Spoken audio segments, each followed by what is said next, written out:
Do you think we should? I really want to. I want to as well. Still, it'll be hard to convince Reassurance, since he's the one about to be married, and he's the favorite. We don't know that, Takeru. Maybe she's set to marry you. No way! I don't want to get married. I don't think you'll have a problem with that baby face of yours. And the door sees Sam joining the duo, crossing his arm and raising an eyebrow at his brothers. What are you two talking about? We got into contact with the human world again. Come on, Ezreal. You give humans too much attention. No way, you gotta listen. They apparently have stores and books and schools and stuff. So what? It's full of humans who piss on each other for no reason. They're no better than the devil spawn. Nuh-uh, the one we were talking to wasn't like that. How do you know, Takeru? Because I do! What is going on here? They want to go to the human world. The human world? Reassurance, think about it. You won't have to marry that girl and be the heir anymore. You could be with us, and we could make lives for ourselves in the new world. Now you're just talking nonsense. I vote that we do it. Huh? Oh, not you two.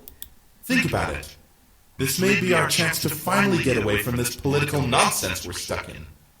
We may be nobles, but we're still our own beings. Restrao is in. What?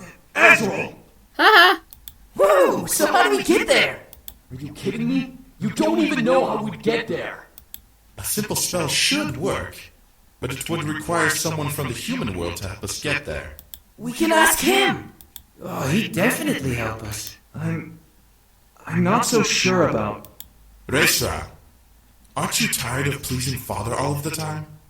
I am, but... If you stay, you'll be married off and become ruler of Father's kingdom. You'll have no time for yourself or with us, and you'll be constantly at war with the other realms for power. You'll most likely turn into the spitting image of Father. What he's saying is, get your head out of your ass and let's go.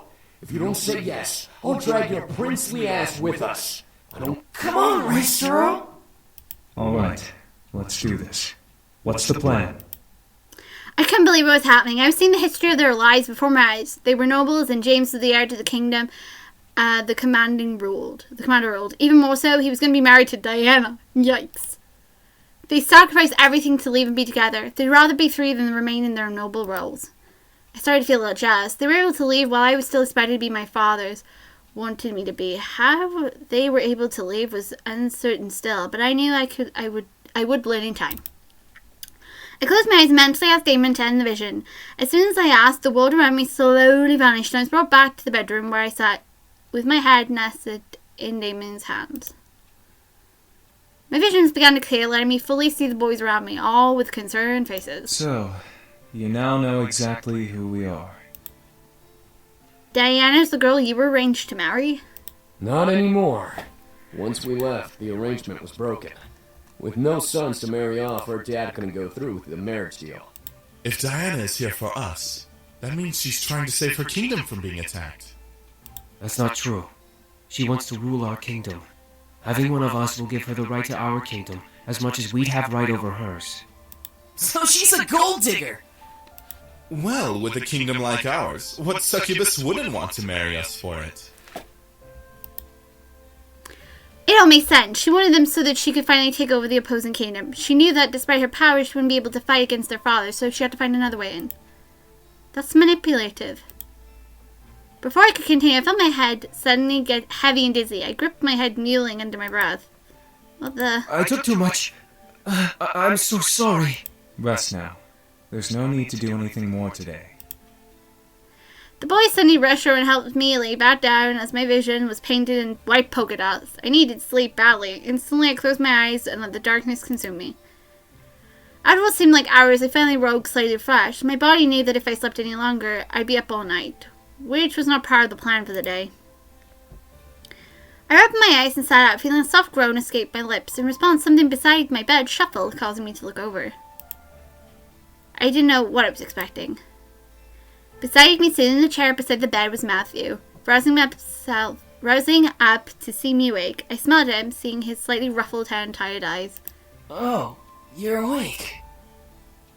How do you feel? Better. Matthew nodded before he looked down at the bed, taking my hands in his. I'm really sorry. I'm really sorry. Matthew, it's not your fault. No, please listen. I know that Diana and Malix have come after you because of us, so it's our fault that you're constantly in danger. If I hadn't convinced everyone to come to the human world, we would have never been attacked by Malix and hunted down and brought you in danger and... I quickly reached over and put my finger on his lips, stopping him from going any further. I didn't want to hear any more. Matthew, it's okay. I wanted to help you out. I offered to let you all stay. Nothing is your fault. I gently moved my hand and cut Matthew's cheek, staring at him with concern.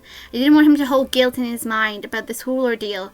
Diana was desperate and she'd hunt anyone for them. It wasn't his fault she was desperate enough to hunt them down. However, I grew curious. So Matthew, you're a noble? Matthew looked at me and gave a goofy smile. I was once, but even if I had the title, I didn't really feel like a noble. How come? Well, I was the fourth noble son of the Demon Lord. With Eric and Sam ahead of me in case James couldn't fulfill his duties, there was no way I was getting the throne. So, I spent the majority of my time trying to make my mother happy. She was always unhappy. Unhappy? How come? Well, my dad was he married 4 different women. Each of us came from a different mother, and my mother was the last to be married and bear a son. The thing with succubi, though, is that they get jealous very easily. So what happened? The other wives got mad and scorned each other. It wasn't violent, but we never ate together for a reason. My mom, though, was too proud to have jealousy. She was the last woman the Demon Lord married, so she felt important. She felt that because he stopped marrying, she had the charm to stop his marrying spree. Matthew let a small laugh, a hint of depression lingering in his breath. He let out. But then the Demon Lord took another woman and she bore him a son outside of wedlock. Damien. The wives, including my mother, were furious. In response, the Demon Lord had a spell cast on them, turning them into spiritual orbs. Oh, so that's why they look the way they do. That's horrible. Damien nodded, pressing his lips together in both agreement and sadness. They could never have physical form, and they lost all their powers. They became slaves trapped in the Demon Lord's castle. However, they were kept alive to make sure their sons grew up to be competent demons. I'm sorry. Matthew gently shrugged, and a small nostalgic smile grasped his lips. So that's why they're all goddamn orbs. Thank fathers of... Oh. She taught me how to be a demon, though. Not just a demon. A grown, adult demon. I read books, I learned strategy, everything that James was doing under the Demon Lord's watch. Only, I trained with just my mother. She wanted me to surprise the Demon Lord one last time, and maybe take the throne away from James. Damon then reached in his pocket to a small mirror. Here, I'll show you. Matthew handed it to me and sent a wave of blue mist into it. It began to glow until it enveloped the room in a bright light. Ah. When the light subsided, I was back in the main hall of the demon castle. I looked around, feeling unable to move, but I could practically see everything as clear as I had before. The Demon Lord turned them into orbs? That's why Sam's mom is an orb? He turned them into orbs? Really? There's a spell to do that now? Of course there's a spell to do something like that. It's a stupid move. Okay, but the reason why their moms are orbs is because their dad didn't like them getting jealous of the other wife.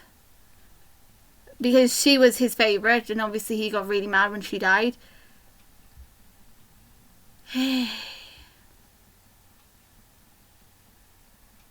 Whatever. I don't like the Demon Lord so far. I don't think anything will redeem him. Or at least not in my books. Nothing will make me like him. However, my focus gathered on Matthew, sitting on the throne as if it was his and reading a book. For some reason, Matthew reminded me of James at the moment. He seemed engrossed in his book, reading each word and absorbing each meaning. Him on the throne surprisingly fits him. There was just something about him. This is an easy read.